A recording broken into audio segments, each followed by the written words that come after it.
Hi, I'm Brad, and my throat is pretty dry. It's not even open. Yesterday we talked about the Big M. No, not Meta, we talked about Microsoft and their future plans for hardware. But let's talk about the other M. Metroid Other M. No, not that.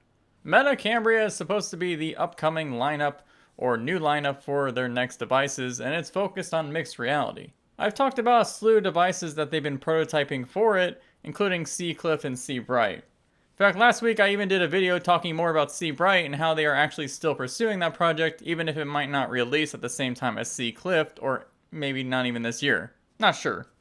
But I actually got some new news from my friends across some ocean, I'm not going to tell you which one, and I actually found out some interesting things. Seacliff, at least, actually has hit its finalized hardware that will be used in mass production. You can call that the DVT phase, or design verification testing phase. Basically, it's pretty much done and finalized. Not only that, is I got some opinions from that person who actually got to try it already. The source I have I trust very much, and they were the only source that back then when I reported that Pimax was going to announce a standalone headset, a lot of people thought I was a liar, or at least my source was a liar. But they ended up being correct, so they are very reliable. Before I go in to talk about every single spec that you can probably most likely expect when the device releases sometime this year, here's a message from our sponsors. The voices in my head are telling me I don't have any sponsors. Why not? Okay, well then go to bradsmells.com/Patreon. Alright, good enough. Now I'm going to lower your expectations right away. I know we've talked about the exciting possibility of Seabright being a thing, with micro OLED displays, a new chip and everything. And while I do believe that is planning to happen, we'll talk more about that later. This is about Seacliff. Well, let me just see what the person said to me. The person that got to try the Seacliff early said, "Don't expect Cambria to be something that different." Kind of comparing the Quest 2. It's different, but not that much. Now right away, that's some pretty disappointing words, especially if you're expecting some big changes from a higher tier, higher cost hardware. Now I want to remind people that this was a hardware test, and there's probably a lot of software that the person did not get to try during this. But at the same time, there is a lot of hardware changes that you would expect a big change, but we're going to still talk about all the differences and why you may still be interested. If you are buying a device for gaming or a VR device for gaming, let me just say ahead of time, this device is not really going to be for you. Meta is not really focusing on the gaming thing. Like, yeah, gaming will be available on this next device, but they are not focusing on gaming. In fact, I even heard from people that the original Quest was originally planned not to be a gaming-focused device. But they obviously realize that, yeah, no one's going to be doing any computing in VR with a standalone headset of that quality back then, and they're still not even going to be able to do it that much now, even though there's more of a focus to that. But anyway, Seacliff again is ready, and their final version is ready for mass production, so let's talk about all the specs that you can expect.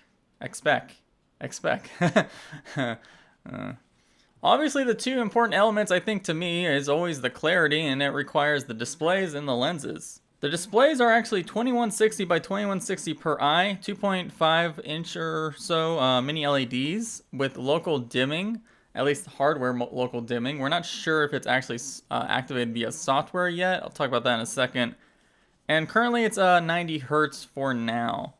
Again, mini LED is a type of LCD with a very fancy backlight.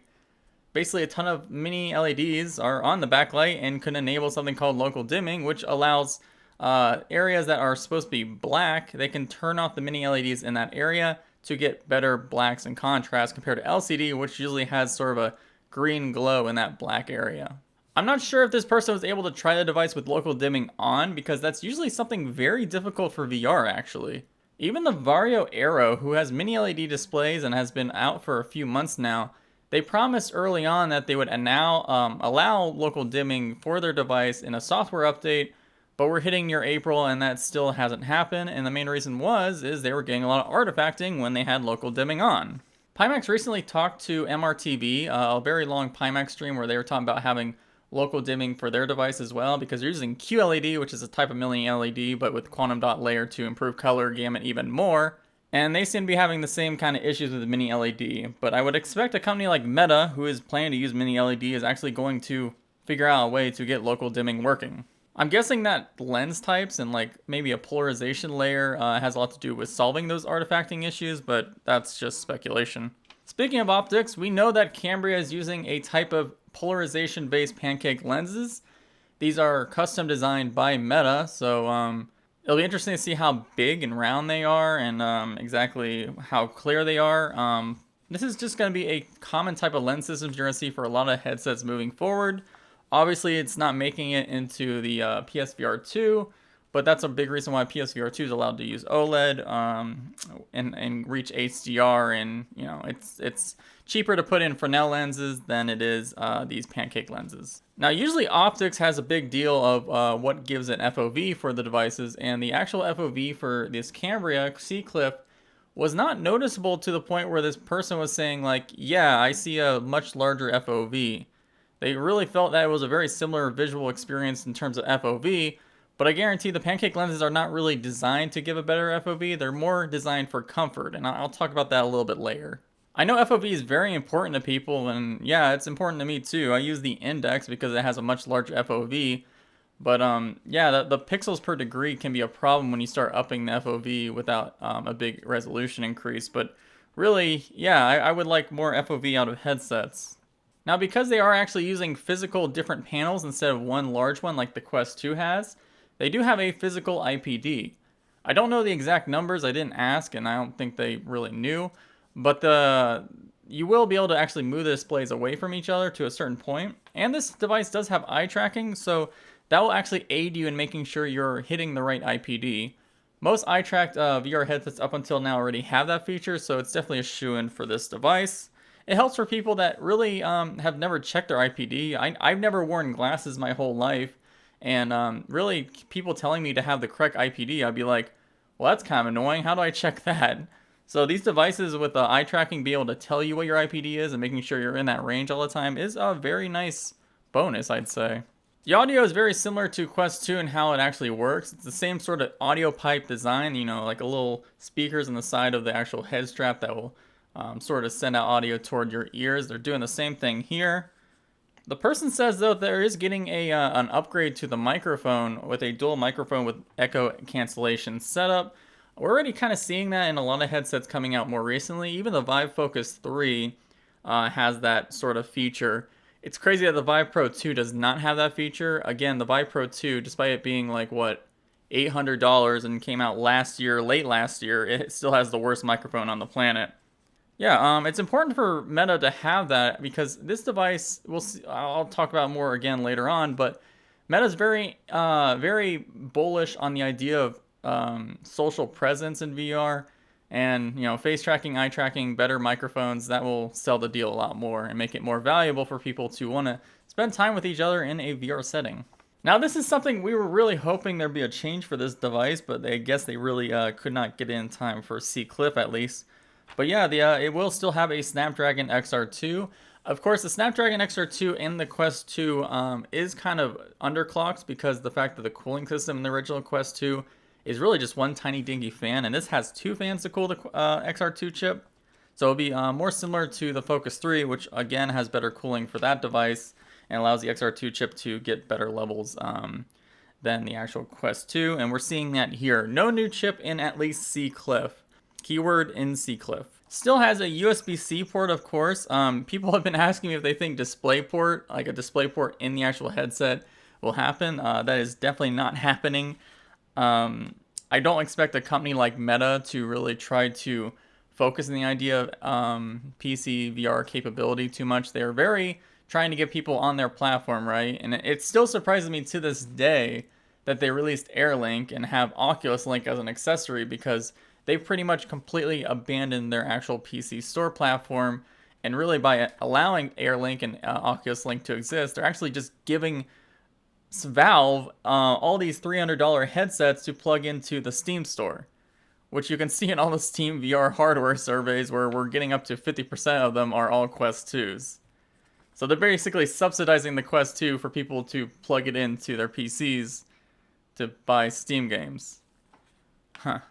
Now, I think the biggest two features, the actual HMD themselves, other than the lenses and the comfort design and everything, is the eye and face tracking. Yeah, this is the first big device on the market that'll have both eye and face tracking. Again, as I said earlier, they're very bullish on sort of presence in the VR world. And while they cannot get legs in their avatars for these social platforms, they will definitely get the eye and face right. Very basic way of how these works. Basically, they have IR emitters in the actual headset pointing toward you. Those IR beam into your sort of face and your eyes, and they reflect off into IR cameras that can kind of see where you're looking, if you're blinking, if your mouth is in a certain relatable to a certain blend shape perimeter. It's the same kind of technology that even the HTC Vive Pro Eye has, and with the actual face tracker, same stuff, just cameras with IR. I have a feeling that people are really going to like that feature, though. I really do like eye and face tracking. Eye tracking obviously has the possibility of dynamic foveated rendering. We recently had last week was GDC, the Game Developer Conference, and Unity held a large kind of talk about developing VR games for PSVR 2. And in that, they said with dynamic foveated rendering, you can actually get 3 times the performance and the frame times with eye tracking turned on. So I'm sure some of that will definitely actually make it to this device as well. Zuckerberg has said that eye and face tracking will be probably the most focused component of every device moving forward. So if there is a Quest 2 or a Quest 3 coming later on, much later on, I think one of the features that will definitely pass over from this device and future higher tier devices is that eye and face tracking. Now, comfort I think is going to be one of the more notable things when people review this device. Again, it's using pancake lenses. It also has some a lot of weight balance in the back of the head strap, and overall it's a very comfortable design. But one thing that I never really talked about, another benefit of pancake lenses, especially with these standalone headsets, which are putting a lot of components in the front, is so we have a lens cup right here, right? I've talked about how, yeah, you can make this much thinner. Like, this is a lot of wasted space that's happening in a Quest 2 or a lot of the headsets with Fresnel lenses. But you think about also, you can only put all the actual processing on the back of the display, and all that space that's really just dead air. Well, you're now having the weight of balance of the center of gravity away from your head. When you actually have pancake lenses, which will make it much thinner between the actual display and the lenses, that allows you to put all the components closer to your head for a better center of gravity. So I imagine this headset will feel very comfortable for a lot of people compared to any other VR headset they've tried. I think comfort will be a big factor again, and pancake lenses are a big reason why that will improve. So imagine when we start getting pancake lenses with just super high resolution displays. I mean, it's going to be very comfortable and actually possible to spend way more time in XR than we currently do. But, I've talked about that a lot, so I don't need to beat that dead horse. Now, one thing that's kind of disappointing is about a month ago, or I think it was a month and a half ago, I reported that prototypes of the Cambria headset had head haptics built in, similar to the PSVR 2. A lot of people were confused about what head haptics were. Basically, let's say you were in a social game and someone wants to pat you on the head. Well, the headset would have been able to vibrate the actual headset and give you that sort of extra feeling in the actual, the hardware device. Well, it sounds like that feature was removed in the final mass production version.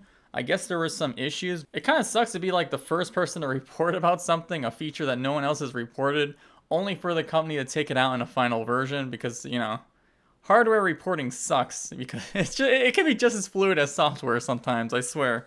Now, while the person I talked to was not really impressed with the actual headset, they were actually very impressed with the controllers.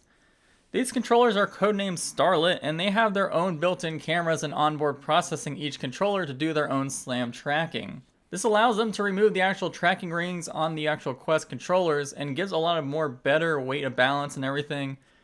This person really liked the controllers, is what I'm trying to say. But I found out something recently, even though the head haptics was removed, apparently, and this surprised me quite a bit, the Starlet controllers have force feedback triggers, similar to the DualSense controllers on the PS5, and those triggers are also making its way to the PSVR 2. Basically, force feedback triggers, if you're like shooting a gun or something, it'll kind of give you some motors to push against your finger, or if you're holding on something, it doesn't want you to press down as hard. It's a really cool effect, and I really like it from the PS5. It was one of the few features of the PS5 that really impressed me. It always made sense that it would transition to a really useful VR concept, especially for triggers, so yeah, that's really exciting. Now, one of the issues with these controllers is because they're doing their own SLAM tracking with onboard processing and sending that data to the headset, way more data to the headset with also communication to activate the force feedback triggers, that is going to be using a lot more battery life than the Quest 2 controllers, which really weren't doing much except basically emitting IR in the rings and then sending the actual the button presses to the headset, which is why you're able to have AA batteries in those Quest 2 controllers that lasted for a very long time. They used almost no power. Well, if you really like that about the Quest 2, I'm sorry to say that that is not going to be the case for Starlet. That is why they are replacing the AA batteries idea from the Quest 2 controllers and actually having internal rechargeable batteries for each of these controllers that are not removable. That's just the way it is. You just cannot expect people to change out a bunch of AA batteries because you're just using so much power in these controllers. Overall, I think that trade-off will be worth it because again, it seems like these controllers are very worth the actual, having to charge your controllers maybe every other play session, if I had to guess. The headset still has a charging pad that's been leaked for a while now. That is still a product. It allows you to place both the headset and controllers on the charging pad, and with some contacts on both the controllers and headset, they'll be able to charge wirelessly. So that is pretty much the overview for Seacliff and really everything you can expect whenever Meta decides to release this. Because that they're in their final production prototype, they can really send this off whenever the production lines are ready. I'm sure they're ready pretty soon. Meta has a very good relationship with Guartech, who is going to be the people that make this, just like the Quest 2 and PSVR 2. It's just a matter of when Meta is ready to say go. Usually when mass production of a headset or something like this starts, it only takes about like 2 months before it starts reaching consumers, if that was a choice. I've heard we may hear stuff very soon about at least Seacliff, like really soon. But again, I have no really internal sources with Facebook or Meta to actually confirm that. I don't know anything about their event plans or whatever, but I would think they would want to actually announce it. We know that Seacliff has been making their way into developers already, at least prototypes or near done prototypes, so it might be a lot of the software stuff is getting worked on or finalized right now. Now we have to talk about the future. This headset clearly is similar to the Quest Pro idea that they talked about before they actually announced the Cambria codename. If this is the first of you're hearing about that, but yeah, basically before Oculus Connect last year, Zuckerberg and Andrew Bosworth, who is becoming basically the entire leader of that the Reality Labs stuff, they kept referring to a Quest Pro, it's gonna be a Quest Pro. But all of a sudden, around Connect, when they did the name change and everything, they were like, okay, yeah, this device is not a Quest Pro, it's a brand new line of its own. But basically everything I've said, it really still does feel like a Quest Pro. Obviously, this device has been worked on for at least a couple years now, getting all the components planned, ready for mass production. It's probably why they're going ahead with this product. But it really gives me a ominous feeling, similar to how the Quest 1, I remember when the Quest 1 released, people liked it, but then there was like rumors very soon afterwards of a Quest 2. People at the time were like, that seems impossible. They just released the Quest 1. There's no way they're going to release one in the next year. Oh my god, a Quest 2. This seems like this is what they're doing with this device line as well. It seems like they're actually like kind of playing the water a little bit with the Seacliff, and maybe Seabright will actually be like sort of how the Quest 2 was the overall king of this device line compared to the Quest 2 was to the Quest 1. So I think that's why Seabright is getting updates. I think they are still working on that device, even if it doesn't, if it isn't announced and released at the same time. It does seem like something that would be the next iteration of this device. That is my speculations, of course, but it just seems very likely. Seabright, of course, is the version of this device that will have micro OLED displays. They've clearly been working with a partner to design those displays. They're about 3K per eye, and more interesting thing about that is the company I believe that their Meta is working with to design these displays. They recently released a report for the first time admitting that they actually did make a 3K micro OLED display. So I think I'm right on the money with both Meta and Valve using this company. It's just all over the place, all my research for that. I think they're also going to have a new chip for the micro OLED version whenever it comes out. Interesting thing about that, by the way, I know we've been saying XR3 or custom chip from Meta is being worked on, but at least for XR3, I've heard that they're not actually going to be calling it an XR3. They're going to be releasing what they call an XR1 Gen 2 or XR2 Gen 2. It's similar to how they've been doing their naming process for all their other products recently. Their mobile flagship line is called the Snapdragon 8 series Gen 1 right now. And they're going to do the same thing like a Gen 1 Plus. So it's just a marketing thing from Qualcomm. Don't really think that it's not going to be a big change from the XR2. It's just they like the name. They're going to keep it like that. One more final new thing that I didn't report on in any video yet is Magpie appeared in the kernel more recently in the V39 Quest 2 update. And yeah, it was just a new reference called Magpie. We don't really know anything about what that is. It's just its own prototype or product. We don't even know if it's a headset. It could honestly just be a accessory or peripheral. It could even be the code name for the actual charging pad. But something a Twitter user replied to me that I thought was really interesting is last year I reported about a patent about how Facebook was looking to use computer vision and high-resolution cameras to allow people to look into a mirror and be able to do full-body tracking.